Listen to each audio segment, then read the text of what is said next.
Dr. Nick Butler. Cheers, buddy. Great to see you. You too, man. You too. Super stoked to have you on your show. I'm super stoked to try this beer, Crooked Tooth. Yeah, so look at this. Look at this beaut. Like even the bottle. So every full moon they do a beer, and they do the whole ceremony. I mean, they're up early. It's Ben and Julie are the owners of Crooked Tooth. Ben is not a big fan of getting up early. Julie runs the full moon brew experience, and they do a whole thing. They do a whole thing with it. And this one particularly was for the Spirit Moon, and this is a wee heavy Scottish ale with chamomile infused with carnelian. Yeah, the tea kind of hangs out on the back of the palate with the finish. I really like the caramely malt. Thanks for sharing. Absolutely, man. Absolutely. I know you're a big fan of all things tasty, right? Yeah, that really takes me on quite the journey, just being excited by what I consume, the way that it can energize and inspire you. And, it's not just about beer. It's not just about cocktails, not just about fine dining, not just about tacos. It's about all of it. Yeah. Have you? Well, that's perfect. That's a perfect segue. So, have you always? Because you were on the show or on my other podcast, Tap.az, 2-3 years ago. We'll jump into that in a second. But I don't think we really dug into like when did that start for you, as far as like just wanting to taste food, drinks, all that stuff. Yeah, I have a really unusual upbringing because my parents divorced at an early age, and I grew up with my dad as a single parent, and he was in the Air Force. So we traveled all over the world, and meanwhile, my mom was in the Army, so she was traveling as well, and I was always jumping around as a kid, and, I didn't know anything different. That was my life, and I had to learn. Going all around, traveling. Yeah, I had to learn to appreciate my surroundings and adapt, and a huge part of that was always food culture. Yeah. And later in life, it became beverage culture. Yes, which is a wonderful culture. Right? Yeah, and I mean, I started school in Japan, and I graduated from high school in Germany. Okay. And man, having like Kerala when I was 16 years old and in high school, that's quite an introduction to beer. Yeah. And, my dad being a brewer as well, that really just got us into the community. It was so much more of a family thing for us, and bonding, and the brewing part of it. Yeah. Okay. Exactly. And being a part of beer culture to me is, it's a community. Yeah. That people can get hung up on, I guess, rating things and collecting things. It can take you to obsessive ends, Yes, as anything can, Sure. you get really excited about it, and it turns into this type of, addiction, and you've got to be able to say like, yeah, you know what? I really enjoy just being around my friends and sharing a beer like we're doing right now. Right. Yeah. And I don't want to be like alone in my room, drinking it by myself and hoarding it and collecting it. It's like, it's to be shared and appreciated. And, that's where I find a lot of stimulation, is just in sharing new things. The experience? Yeah. Kind of the experience around it? Yeah. And when I find a product or a process or something like that blows me away, I've never seen it before, I immediately want to share that with all of my friends. And, whether it's some sort of Instagram post or it's something that I labor over quite a bit. Like I've really gotten into mead over the last year, and we've got an article in Wine Enthusiast. Congratulations, about that. Dude! That was incredible. Well, and it's really a product of being a part of that community too. I mean, it's kind of an offshoot, of beer culture, right? Sure. This offshoot of mead has really taken off. It's on this global level. And we're so lucky to have a place like Superstition. I've traveled all over the world, and it blows me away that I see them in Tokyo, right? Yeah. Like Superstition's on tap at McKellar, Tokyo. What? You're expecting to see Jeff come out of the back carrying like some barrels or something. I mean, and he probably would be. Yeah. I mean, I have not encountered a person like Jeff before. No. Like, he is just operating at this top-notch level, like a race car driver. And then now he's in race car like driving. He's learning it like at Bondurant and stuff. Yeah. I see his pics and I'm like, wow, man, you're learning to be a race car driver, and you have that sort of drive already. Yeah. And there's so many dynamic figures like that across the beverage community, especially. Yeah. Some zealots that are out there, and I get really inspired by seeing that. I'm like, wow, you kind of have your paws in everything, right? Yeah. They're just doing so many different projects, and it was fun to be able to work together on getting that article together, because it's like, as I'm learning about it, the more I'm able to help educate other people about it. Sure. And try and recruit people to drink more mead. Yeah. Yeah. Well, I mean, when you have the story itself with Superstition Meadery, I mean, the guy, starting a meadery, him and his wife and his team, as a full-time firefighter, Phoenix firefighter, right? Yeah. It's not like he's like, hey, I'm a Prescott firefighter. I'm going to open up I'm going to produce, a couple miles outside of town. It's like, hey, I live in Phoenix and I'm a firefighter full time, and I'll start the most most renounced and meaderies in the world. He reminds me of myself in some ways, where people ask me what I do. Okay. And my answer to that is always like, I do a lot of things. Yeah. I'm not this one-dimensional person, and I really hate that question because it tries to like corner you in a way. Sure. I'm like, look, I'm a professor. I'm an educator. I've done lots of coaching. Have you always hated it? That particular question? Yeah. Yeah. Yeah. So, because I knew you were a professor for a long time, right? Yeah. I still teach online. Okay. Yeah. I mean, at the moment, we're at Atlas Bistro. I work Thursday, Friday, Saturday here, and I wouldn't say that I'm just a waiter or a server. I really hate those terms as well. It's like more like I'm a host here, and I help facilitate everything that happens in the front of house here to make people feel like they've come to a special place, like they've come to our house, and we want to treat them the best we possibly can. That's our goal on a nightly basis, is for people to feel like they've had one of the best meals in their life. And so, I mean, that's part of what I'm doing. Yeah. Working on the book. Let's say you're an author, Yeah. right? You're a performer, right? Yeah. Right? The audiobook, right? You were fantastic at that, because you even, we'll talk about it a little bit. You even brought some voices to the book as well. A few, I wouldn't say impersonations, but it was great. And it set, so you, that has been always a thing of yours, is that performance and entertainment has, right? I mean, that's what you were. Yeah, and what I did at ASU for a long time is coach the speech program there.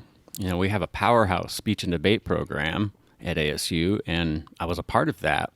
And I also competed when I was at the Air Force Academy, and that's another thing. It's like the veteran side. Yeah, you're a veteran. And yeah, I think that everybody is multidimensional. It might not be in the particular ways that I am, but that was one of the things I loved about people realizing during quarantine, that they do have these skills, but they just haven't been investing some time there. Yeah. And, as it takes time to invest in these, they call it side hustle. Sure. Yeah. Or whatever, Yeah, ideally we're making some money from these projects, but at the same time, it's about having an outlet. Yeah. That sort of voice. And if it's crochet for you, I think that's awesome. I could always use another, hat. Yeah. Or, exactly. coaster or something. It's great. Yeah. And I think it's a great time for us to realize that we need to lean into those creative outlets a bit more. Yeah. Yeah. Well, I know. And when you and I reconnected, so we'll get into this in a second. You and I first connected when you had Limelight, or you still do, right? Limelight still. Well, unfortunately, my dad had to move back to Michigan. We did that last summer. Okay. And, Limelight only works when the two of us are there. Sure. And more than anything, it was about us being together and spending that time, and being a part of the community and getting to know brewers like Dustin at Helio Basin, and really realizing at that technical level, if you're going to be a national or world class producer, you need to know the science behind things. You need to have your sanitation dialed in. You need the facilities. You need all of the stuff that a lot of people overlook. And it was a great project for us for a while, and I'm really grateful for the people in the community that were encouraging about that. And unfortunately, it's a chapter that had to end. Yeah. I had to pay off that debt, and we're in a good place with it. Yeah. There was some closure. Sure. Okay. I've still got a little beer left. Yeah. Do you? Got some beer left. Before he took off, we made a vanilla porter, one of his favorite styles, something that you can have 3 or 4 of. And sure. And be all right. Yeah. It'd be all right. Yeah. Well, to kind of bring some clarity to this story, if you go back, I don't remember what episode it was, but Tap That AZ podcast had you on with your dad, and Dustin was a guest as well, because you guys were at that point brewing beer, and actually Kevin Binkley came on the show too, which you said was like, dude, this is a big deal. Kevin Binkley's coming to talk on the mic. So I've used that a few times to tell people, I'm like, dude, I've had Kevin Binkley and Chris Bianco on the show.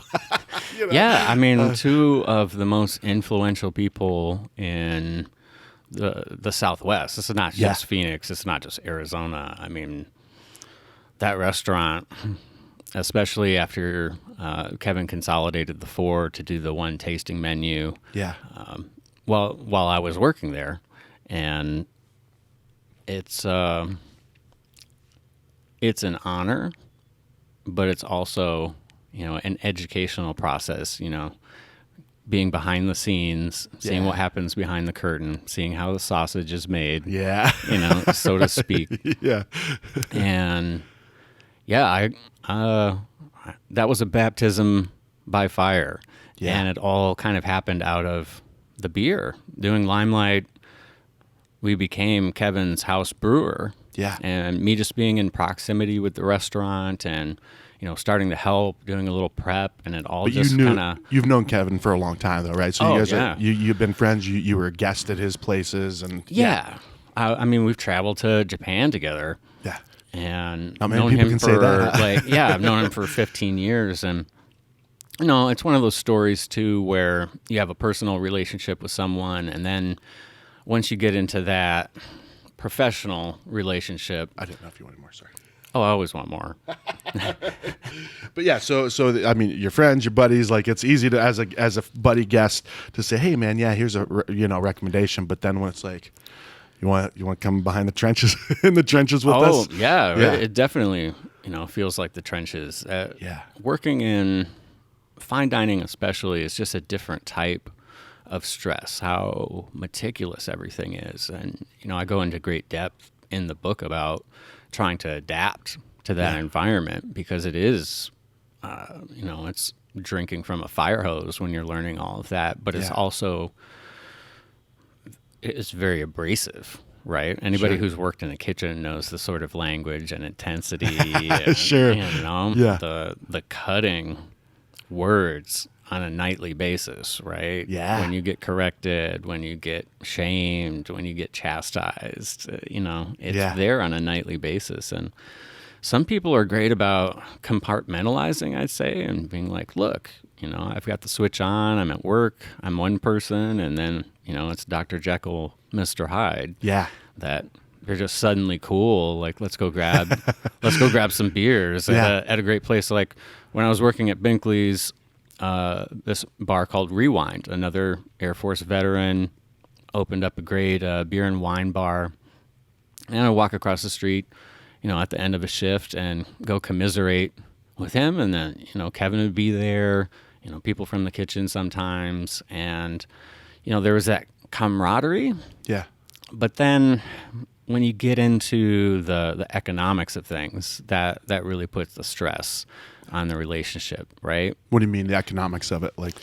Well, at any restaurant, there you're going to have a different tipping structure, a different method of like how you compensate people, right? Yeah. Whether it's going to be hourly or whether it's through a shift or whatever it is. Yeah. Every place has its own approach to finances, right? Okay, yeah. And it always puts a strain on the relationship. If people don't feel like they are in a place of safety, right? Yeah. They are going to try and do something to change what's going on. Yeah. You know, whether it's going to be revolt, whether it's going to be quit, whether it's, you know, have a conversation, it's going to be a point that you need to address. Sure. Yeah.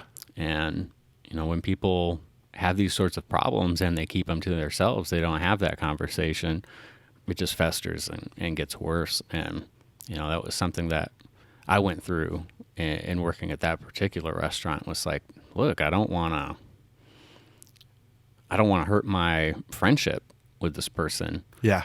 And shying away from having a professional conversation because of the personal side just complicated it even further. Sure. You know, Yeah. people always say, like, you know, don't go into business with your family or, you know, your friends. And I disagree with that. I had a great run working professionally with my dad. Mm-hmm. You know, it actually brought us closer together. I would say, you know, our relationship that, you know, once we started doing the podcasting and everything, it's a professional thing. Exactly. You know, we're not just drinking together. Right. We've got mics in front of our face. You know, we've got cameras on us and everything. And it, you know, if you don't still have that trust and open communication, then we wouldn't be where we're at, right? Sure. Yeah. And we would have never probably recorded the book. Yeah. If we didn't, you know, both get together and say, you know, we might be able to pull this off. Yeah. And you know, it's not you know, some earth-shattering production, but I think it meant a bunch for the both of us to be able to stretch ourselves. Yeah. You know, in a different way. For sure. Absolutely, man. So what the book we're referring to is A Year in Waiting, a memoir, right? Your memoir. And I was thinking, coming into this, I'm like, all right, how do we cover the book without, like, I still want people to read the dang book, right? Like, because I will say this, up until around the time that I did read your book, but I did read it. And then when we recorded it, we went through it a whole bunch of times, but it's just a fantastically written book, and it's a quick read. It's an easy read.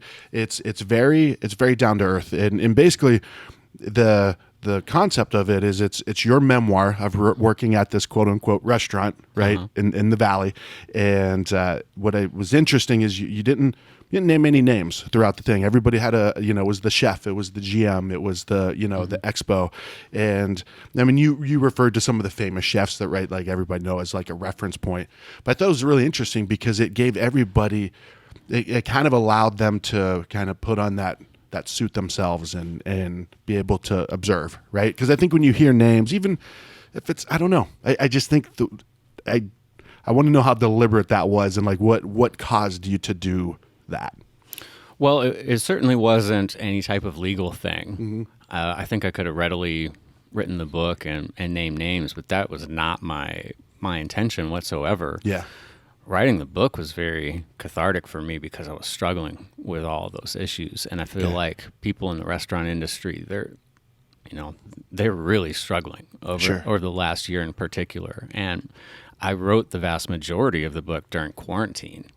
Yeah. And so I was just by myself processing all this, really heavy stuff that had happened to me, and not at this point hadn't decided to write the book. No, this was like while I was processing things. I do that through writing. I majored in English as an undergrad, and writing's always been a way, for me to communicate with people without saying it out loud, right? Okay. I did not want to tell this story of a period in my life thousands of times. Okay. Especially, to family members, and some of this stuff's really difficult to go into. Yeah.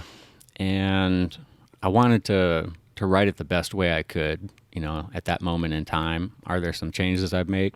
Yeah. Always. Sure. I'm just right? a different person, a year later, and I've grown in different ways. But at the time, it was really about sharing that story and doing it in a way that people could relate to. Okay.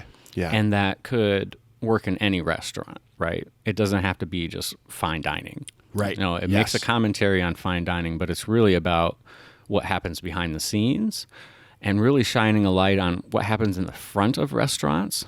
Like, before I accepted the job, I read several books about, you know, being a waiter. Yeah.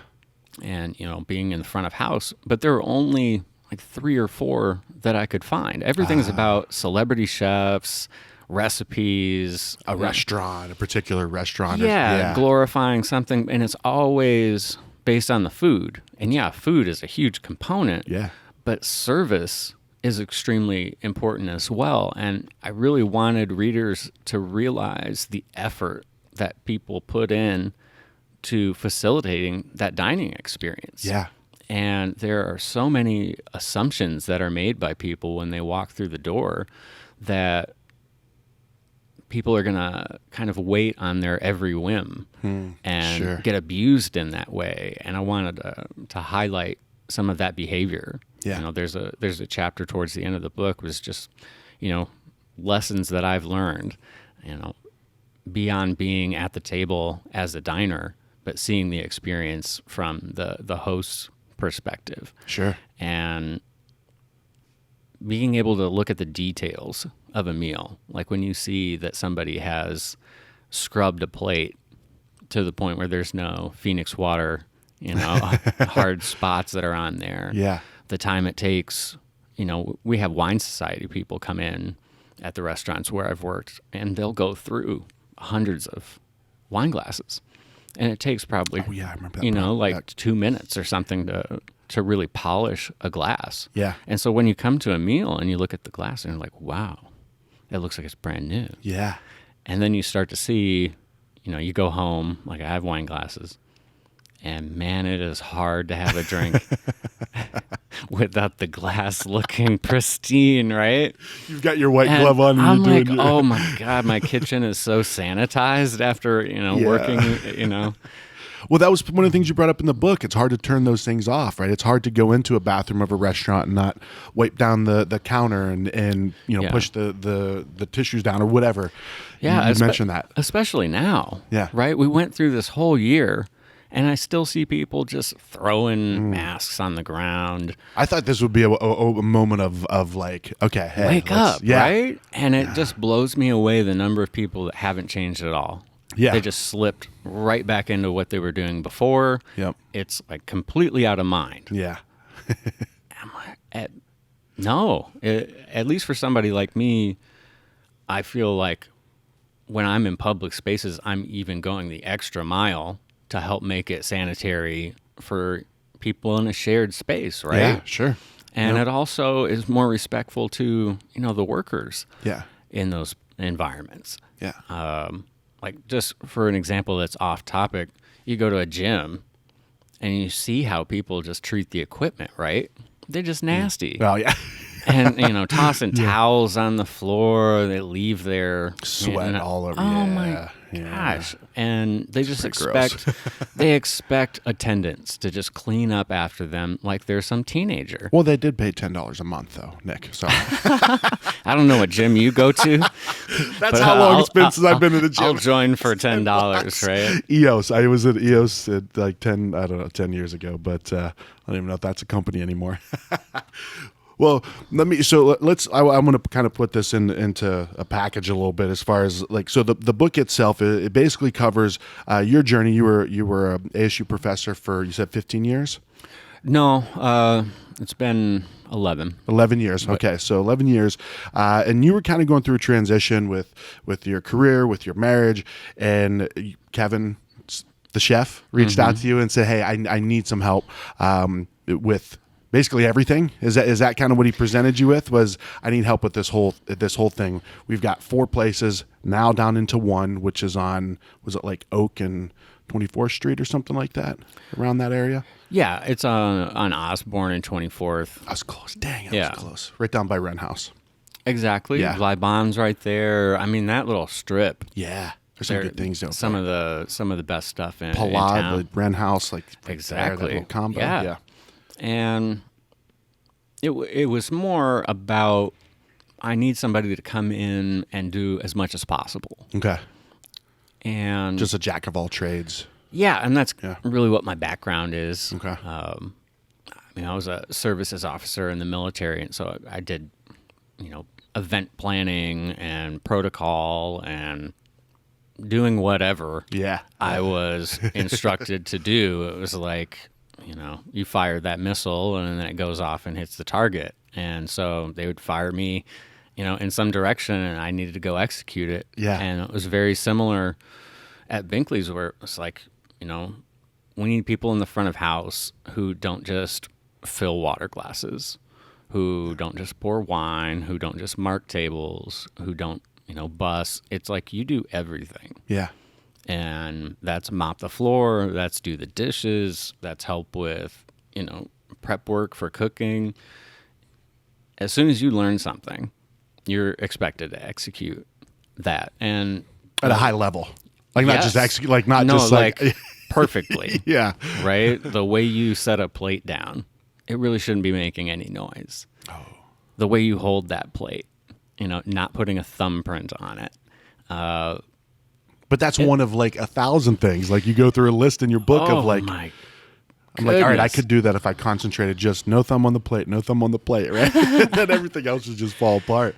Yeah. But, yeah. And learning that skill set, I think, is very valuable. It can cross apply in so many different places. It's something we talk about in the military. It's just attention to detail. Sure. Like why do you need your shirt to align with your zipper? Why do you need to wear your hat in a certain way? Why do you need to fold your socks in this way? And it's attention to detail. Yeah. That everything matters or can matter. Sure. Yeah. Right? And when you're at a place that's on the extreme end of things, like fine dining is, like I almost call it extreme dining. Extreme dining. I like it's like, that. how difficult can we make this? Yeah. Like how far can we push the boundaries of not only like how we plate something, how exotic the ingredients are, but the presentation, right? Yeah. There's a part in the book where it's what I had to memorize on a nightly basis for the menu. Yeah. Like the menu was basically, there would be adjustments every day, but the menu was changing every like 3-4 weeks. Yeah. And the script for that was, pages long. When you say script, just it's not like, hey man, No, Seabass is the special tonight. Remember that. It's like, here's your script for No, tonight. we would sit around and we would do table readings. Yeah. Essentially. Wow. It was like rehearsing a script for a play. And we would go around in every course and we'd get corrections on like, no, we don't say micro arugula. We say baby arugula. We don't say yellow carrots. We say golden carrots. Wow. Every word mattered. Sure. Because it's facilitating this, idea of how great what you're about to consume is. Oh, I'd rather have golden carrots than yellow carrots any day, man, right? It's a big deal. Yeah. Yeah, well, so that's what's really interesting is you take people behind in this book. You take people behind the scenes of really what it's like, and I mean, you also the way that you highlight the people, and I mean, there's even a whole chapter about the characters, in the book, the chef, the GM, and it's interesting because it goes all the way from the chef, and in this particular case, the chef and his wife, and everybody down to the dishwasher, right? And you kind of cover everything, but the spectrum of one thing that really stood out to me was a spectrum of vision, right? Because the chef has everybody down this whole line has to execute this perfect vision that he has in his head of what needs to happen, right? Like, how the hell do you do that, right? Yeah, you might be able to cook some great food, but how do you do that? And then how do you facilitate that environment, right? And that's I don't want to say answer that, right? That's kind of what the book answers, right? It kind of or explores that at least. Well, and it's something I talk about with students in the classroom is having this orientation towards growth. Right? Don't get stuck in a particular place. Sure. Don't think that your current ideology is the best thing that ever exists. Like, don't think that your vision for the restaurant right now is the way that it needs to be for eternity. Yeah. You should be learning better techniques all the time. You should be exposed to new ingredients. You should be exposed to new ideas. Yeah. And that's what I found in the restaurant community. The people that are really leaders and at the forefront, they're out on their off days eating at all the new places. Yeah. They want to see what's going on. Yeah. When we get some time off of work, we're traveling. Yeah. And that travel revolves around eating at great restaurants, Yeah. right? Yeah. Like that's the inspiration. And, leadership's tricky. Certain styles don't work for your teams. They foster, an era of disrespect or abuse. You get false leaders. And that's something I try to address in the book. It's, you can extol somebody. You can look up to them and say like, wow, I admire what they've accomplished. But I want people to think about what's happening on an interpersonal level. Like how do they interact with their employees? What are they like when things get really stressful? Sure. Do they go to that place of negativity? Do they start really harassing people? There's a really, really toxic culture in the restaurant industry. And some of that's because, people are treated as dispensable. Yeah. That I can find anybody that's going to work for minimum wage and maybe you get tips. And that's what I'm really fascinated by this point in history where we have the labor force pushing back and being like, look, I'm not going to go back to that job. Sure. I'm going to find something else to do where I don't feel like crap every day, where I'm not just treated by leaders as well as guests. Yeah. Right? You're getting it from both ends. Right. Not to get rich though, right? It's not like, hey, if you can put up with this, man, I'll pay you $700 a day. I'm like, hell, I can deal with that, but they're struggling in all aspects, right? I mean, it's Well, and I feel that there isn't going to be change in the community until guests expect restaurants to behave in a particular way when they start paying closer attention to, their favorite places, how they're run. Yeah. When they learn more, most people just never even ask, never give it any thought. And that was a huge part of me writing the book is to say, look, let's shed a light on this because, I'm so sick of turning on, Food Network or something, and it's all about cooking competitions and highlighting celebrities and like, well, what's really happening in the restaurant community where you live? Yeah. And it's a reason why I applied to be the dining critic at the Arizona Republic. That's right. As you know, that was 5 months of me going through interviews, writing free articles, and, it didn't materialize. Yeah. And I was really disappointed in that because my whole platform was like, I want to highlight what's happening to workers. Sure. As somebody who comes from that community now. Yep. It's something that we're not talking about. We need to give more visibility to. And I don't think that you need to show like America's Best Waiter or something right. like that to show up on Bravo. Yeah. It's something that people need to get closer to on that interpersonal level. Maybe have a conversation with the person who's facilitating your meal about what the culture is like there. Yeah. How they're doing. There's so many guests who come in and never even make eye contact. Like that's how condescending. As if like it just can be. do what I need you to do and just don't look at me. Like, yeah. And that's where we get those terms, right? Server comes from servant. Yeah. Right. Thousands of years of that culture. Yeah. A waiter, you're going to stand there and wait. Wait over there until I need something. Yeah. Yeah. Yes. Yeah. And it's something I thought about a lot. Yeah. And I wanted to share what I've learned from that experience. Yeah. And I'm disappointed that I don't get to do it on a larger platform. That's why I applied for that particular job. Yeah. But I can still do it, within my network. Sure. My community, the people that I come into contact, like yourself. I want to have that conversation. I want you to, more of a perspective on things. Yeah. Because that conversation rarely happens, right? Right. Because it can make people uncomfortable. Yeah, absolutely. I mean, when I was going through all of this stuff, I'm like, you rarely get a day off. Yeah. Maybe it's like Thanksgiving, right? People haven't seen me the entire year. I've been toiling away at a restaurant, and then I'm like, I was teaching at NAU and commuting and doing Commuting to NAU. Oh my goodness, right? Yeah. It's a lot. Yeah. And when people would ask me like, "Oh, how are you doing? How are things going?" I would go in. Yeah. You'd let them know? Yeah. It's just like when you pass somebody on the street, right? They're like, "Oh, hey, how you doing?" They don't ever expect you to actually respond to the question, right? It's just a phrase in our culture. Yeah.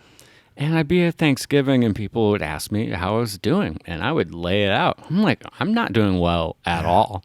Yeah. This is extremely difficult work. I had no idea. Let me share with you. Yeah. And the book really came out of, I got tired of having that, very frank conversation over and over again. Yeah. And so it was like, here, read this book. Yeah. I no longer have time or the energy for this conversation that I've had so many times. Here it is in written form to process as you see fit. Most people don't have a book reference to answer written by themselves, right? Hey, how are you doing? Actually, read this book. Maybe that's what I'm going to do with the rest of my life is spend time processing things and then put them into words and share them with people. I'd love to be writing more, and it's something that I've been, putting a lot more time into recently. Yeah.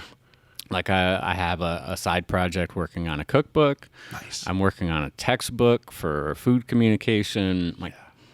I'm trying to really lean in to that creative space. Yeah.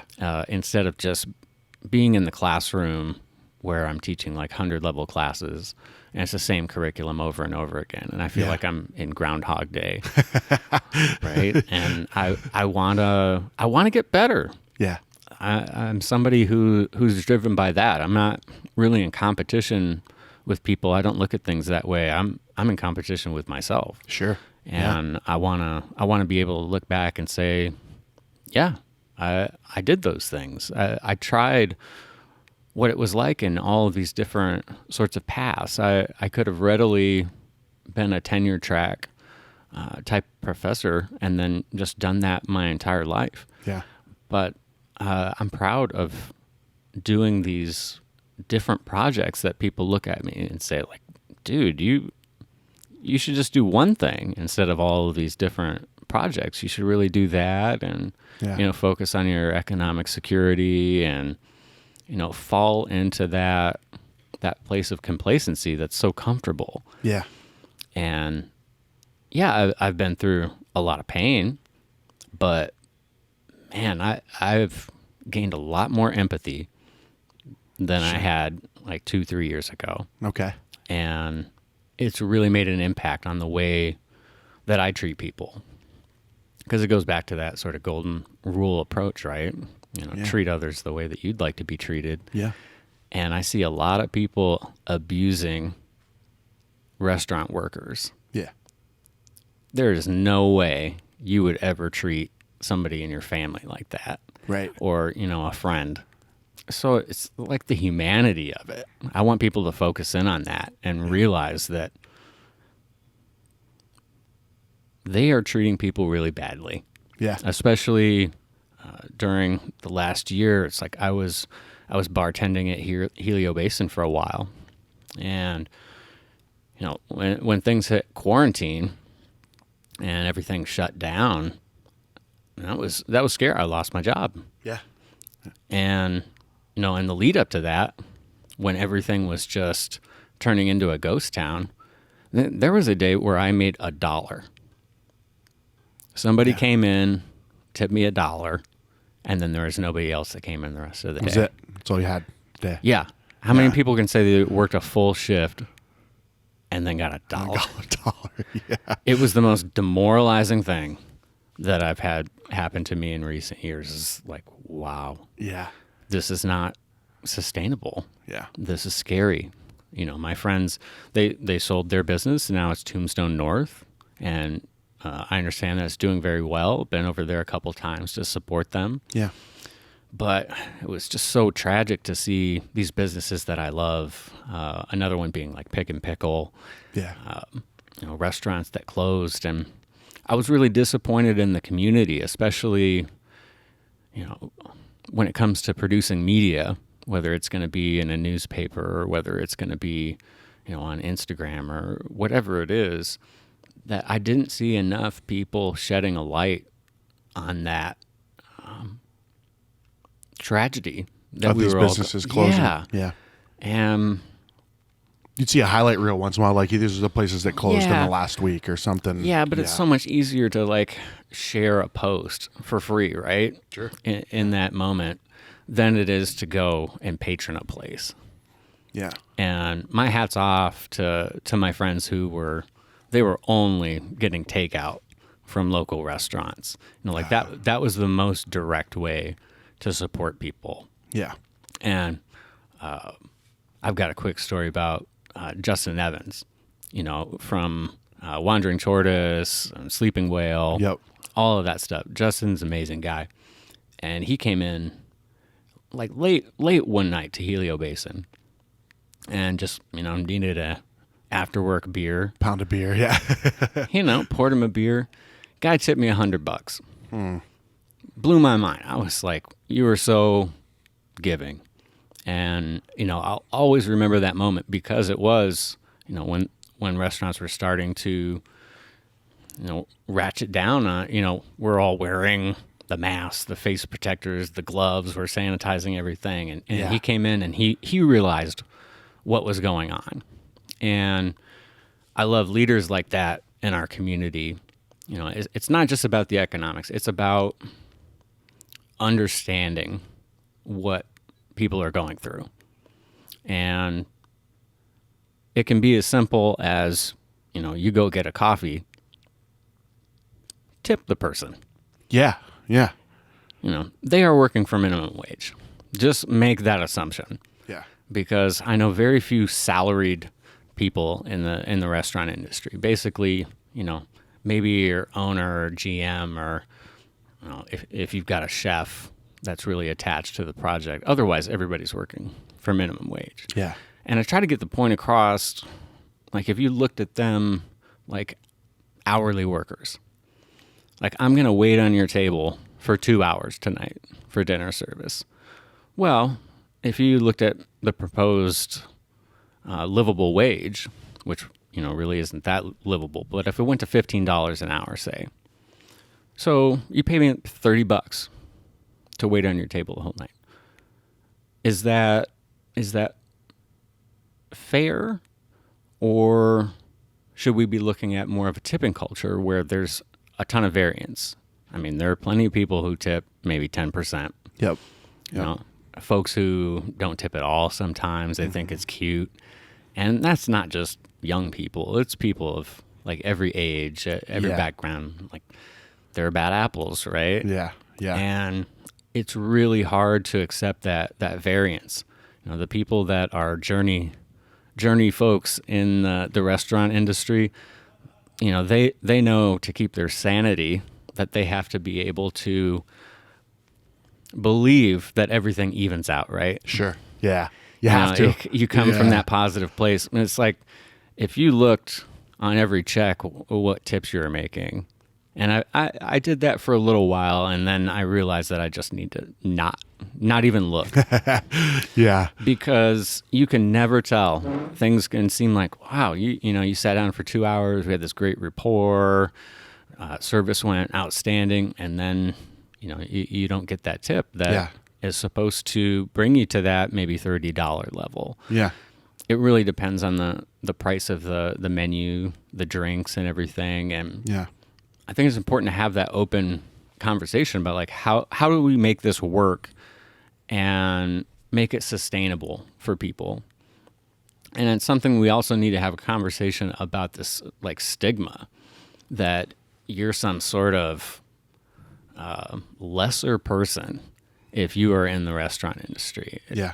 I'm like, no, absolutely not.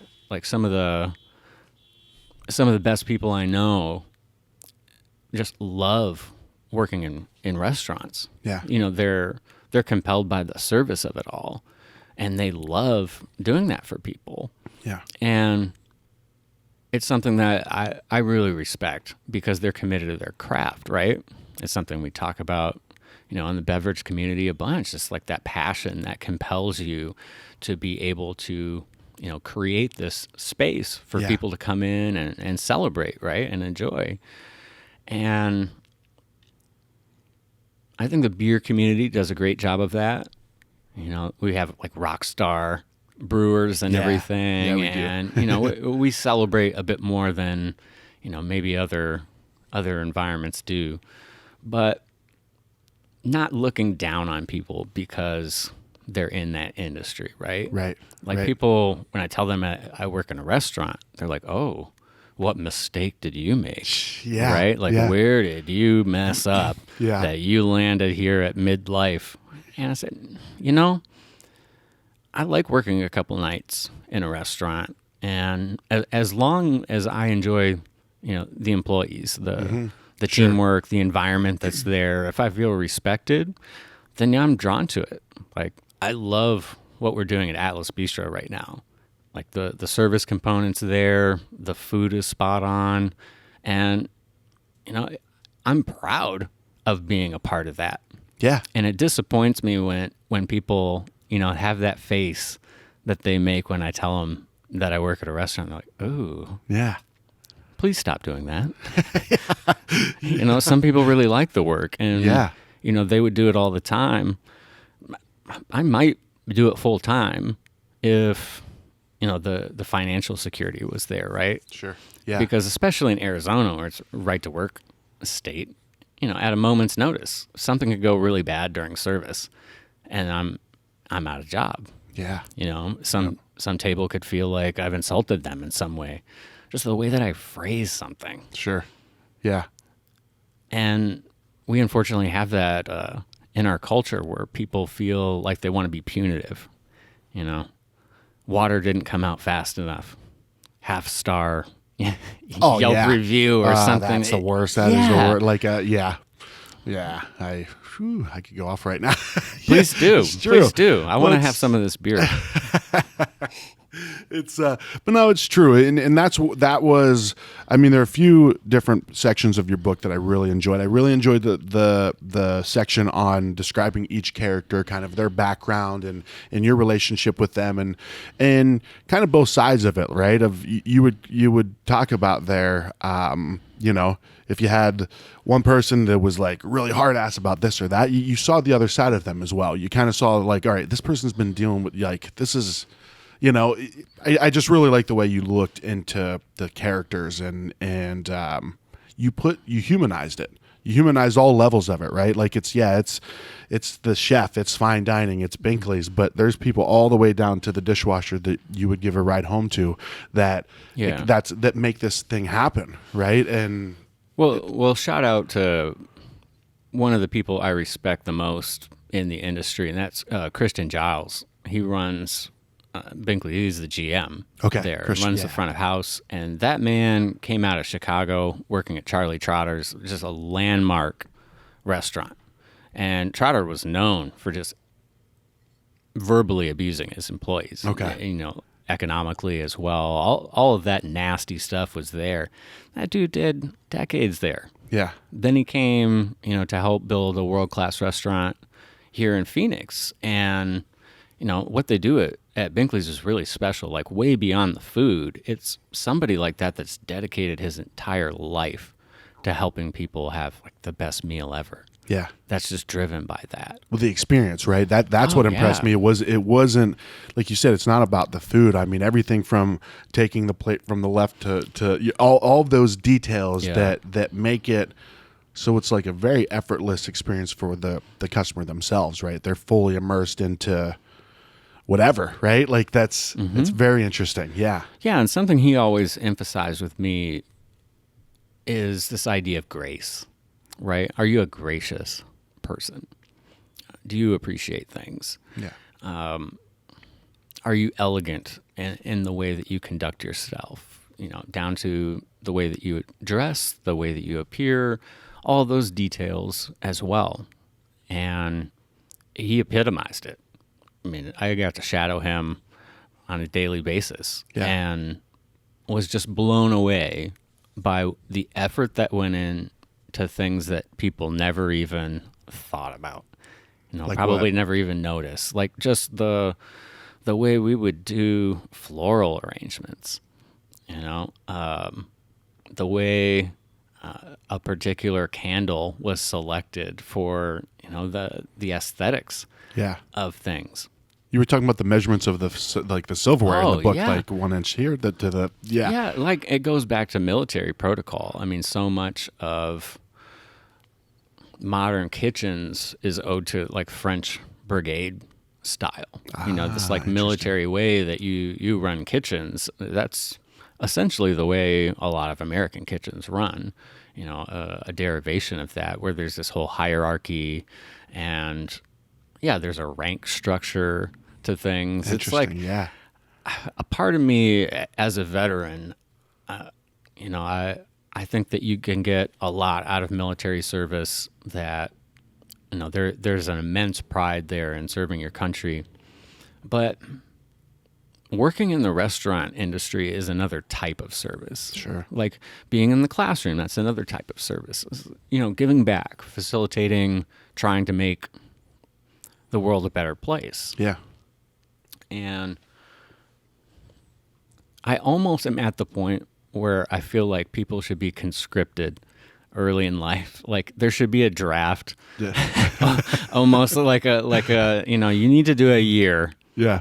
working in a restaurant. Oh, sure. Yeah. Because I think it will change your entire perspective on things. Yeah. That instead of assuming everything's going to be done for you, how about you do those things for other people and gain that empathy, while you're a teenager, while you're in your early 20s. Yeah. Just like you would in the military, Yep. Yeah. My wife and I are both like, our daughters they're gonna be in the service industry. I mean, recent years have been like kind of like, well, all right, well, hopefully things change a little bit. You hear all these stories coming out behind the scenes, and but no, it puts you. That's what I was gonna ask you too. So I'm glad you brought that up. Is you've been through boot camp and you've been through Binkley's training from and I can't tell the listeners enough to get this book because it's fantastic. Like I said, it's a quick read. It's very engaging, and like I think I've done fine dining one time in my life, right? So I'm not into fine dining, and I'm not against it, but it doesn't matter in this situation. Like you get into some of the real interesting aspects of fine dining, but this is just, I don't even know if I had a question there. You had a comment though. You had a great comment. Well, the military, like boot camp versus in this, right? Mm-hmm. What are there some comparisons? Absolutely. Yeah. Whenever you're being indoctrinated into a new environment, there are all of these like feats of strength that you must go through. And there's that physical side in the military. There's also the mental, right? Sure. And you get the emotional abuse, the intimidation, all of that. And, you prove yourself. Once you go through all of that, people respect that you've graduated from that process, right? Yeah. And in the military, it's, going through boot camp. And in the restaurant industry, I think that a similar process happens. That you get pushed when you're in that environment to be like, okay, what can you put up with? Yeah. And at what point will you kind of stand up for yourself, and still be able to operate in that environment? Yeah. And, like, will you really be part of the team? Just like, will you really be part of our army? Yeah. And it's just on a smaller level, right? I agree, man. I love it. I love it. I can't tell people enough to get the book. So before we wrap this up, the last part that I think was really interesting, I do think it was the second to last chapter when you talk about like how can we be better consumers, right? How can we be better guests? That's what I thought was really, really cool. Was like, hey, now your turn. So yeah, like some recent things that I've encountered, and it's beyond like the whole mask etiquette. Within the last couple of weeks, we've gotten away from, like enough people are vaccinated that we're having more traditional service. Like we're returning to that. Yeah. But there's still, things that need to be appreciated. I think it can be as simple as, when somebody comes to your table and, asks you what type of water you would like, just tell them what you would like. And I shouldn't come back to your table 3 times and be like, oh, you didn't want ice.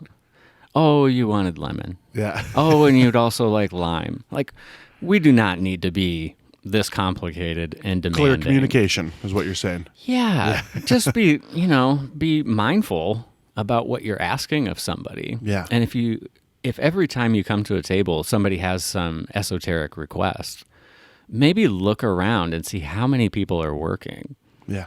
And like in the example here, there's 2 of us, and we'll have like 40 guests.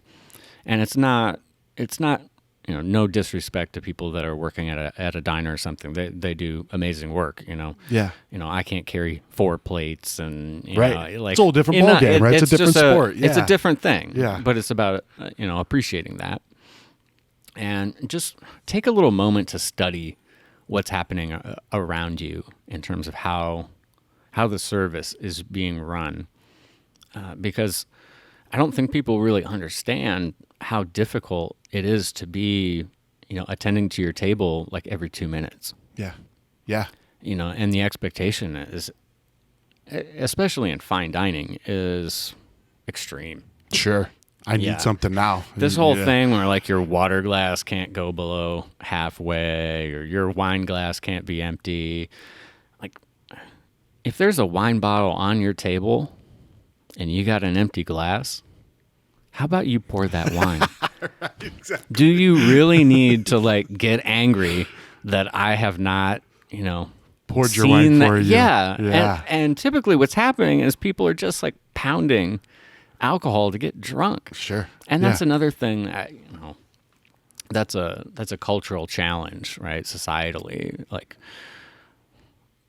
alcohol abuse is like way more serious than I think anybody is like prepared to have those conversations about, unless they've reached that bottom. Yeah. And, gone into recovery. I see a lot of people that are, at that place and they don't realize it. Sure.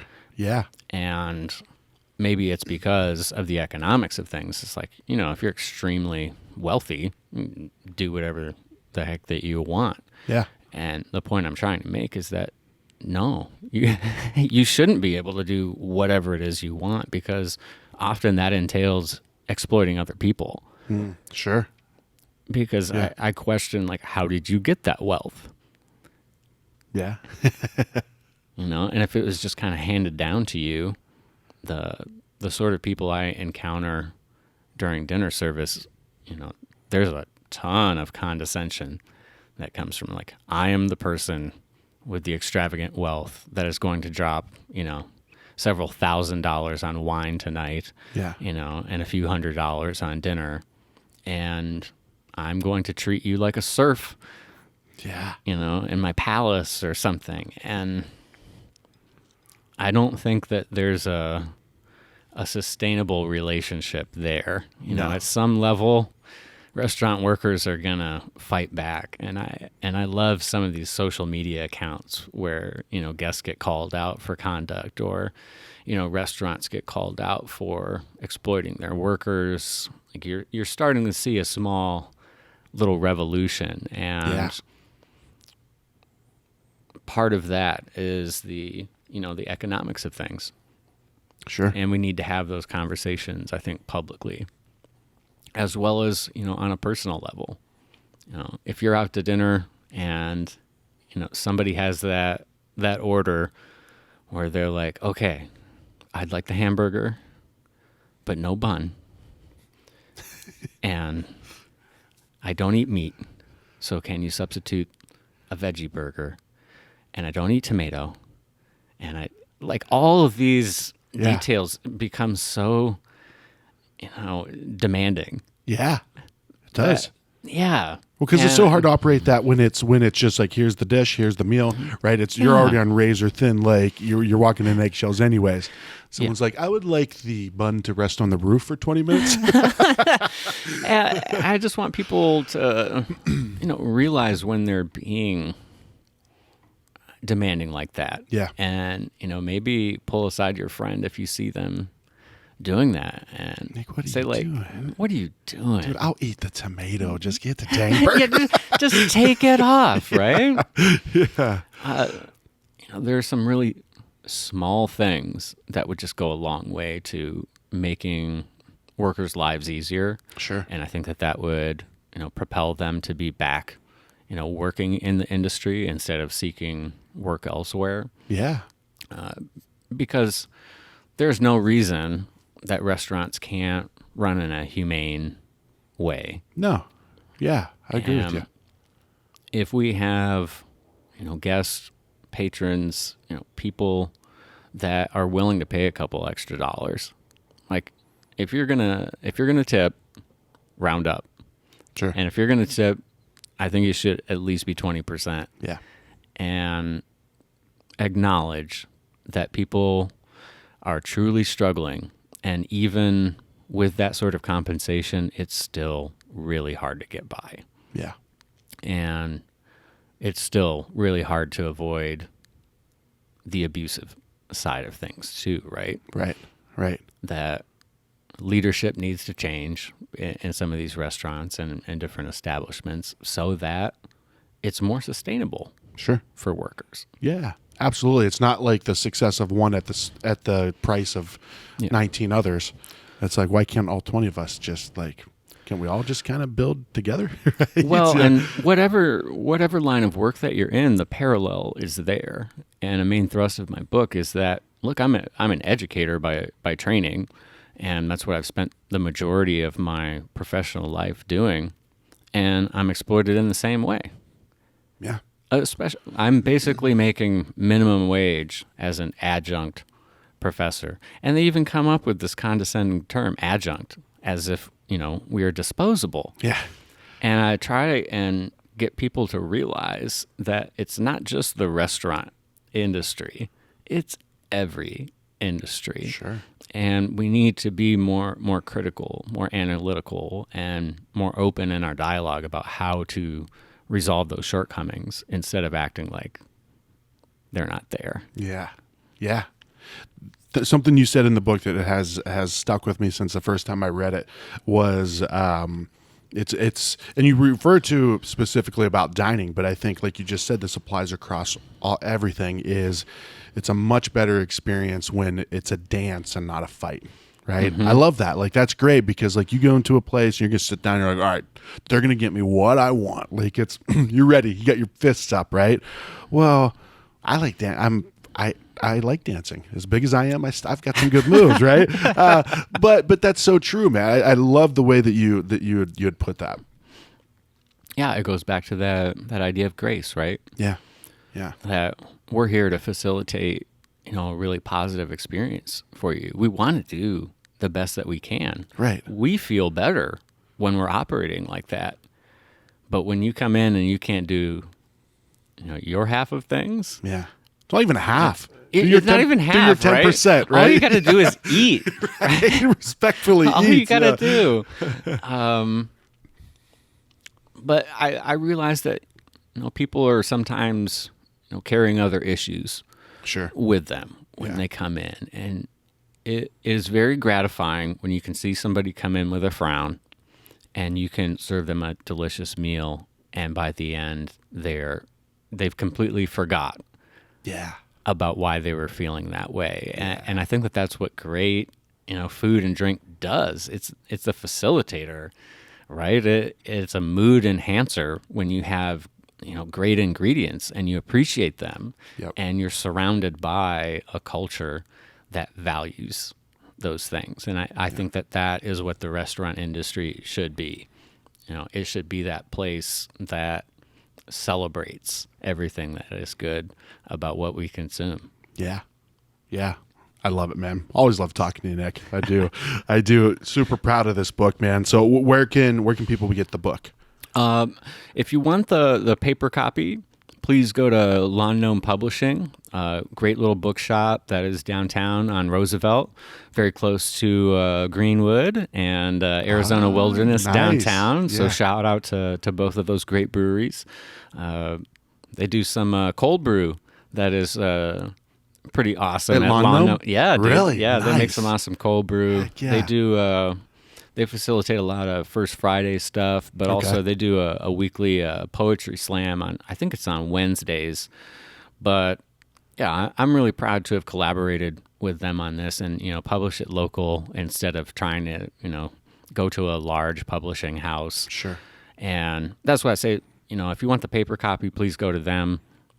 We've also got the digital copy available for download through there. Or if you want to go to Amazon, you can get the digital copy. But I think there's something special about hearing an author read their own work, especially when it's an autobiography or it's a memoir. This is my story. I lived through this, and it was really difficult. As you remember, for me to go back and say some of these things and relive some of these really difficult moments in my life. I hope that people read it. Like if you're on shift and things are slow, read a chapter or two, or if you're on a plane and you want to get a new perspective, you can read my book in a plane ride. Yeah.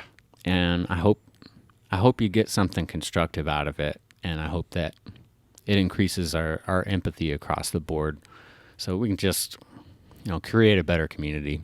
Absolutely, man. Absolutely. Well, the goal is to publish the audiobook along with this episode as well, so people can go to the YouTube or A Taste of AZ with your episode and listen to the whole thing. Pretty exciting, man. I'm looking forward to it. Yeah. And I always appreciate what you're doing in the community. Thanks, man. Shedding a light on really awesome, new businesses and institutions, and especially like this Crooked Tooth beer. You gotta go down there. I gotta next go time. down. Yeah. Cool off down in Tucson, drink some delicious beer. I know Pueblo Vita's down there too. I love that spot. Yep. Well, these guys are they're out. I don't say out of downtown. They're like maybe a block or two from downtown on like 6th Avenue, 6th Street. Terrible description I'm giving right now, guys. Sorry. But they're by Tap and Bottle, and XO Coffee is right there too, all within walking distance. It's an old, Crooked Tooth is an old brick building. They have it used to be like an old tire shop. So they have the old garage doors, and it's just a beautiful place. Really cool people. But thanks, man. I appreciate that. So what's the, I know you're a jack of all trades, but what's the near future look like for you? Where do you want to go? I'm really focusing on writing projects, and I really like doing part-time restaurant work to really like keep my foot in this community, and always looking out for new projects. I don't like the idea of being tied to one thing. For the couple of decades I hopefully have left. I want to work on unique initiatives and things, whether that's going to be related to education or whether it's going to be in maybe the beverage community. I just want to keep growing. Yeah.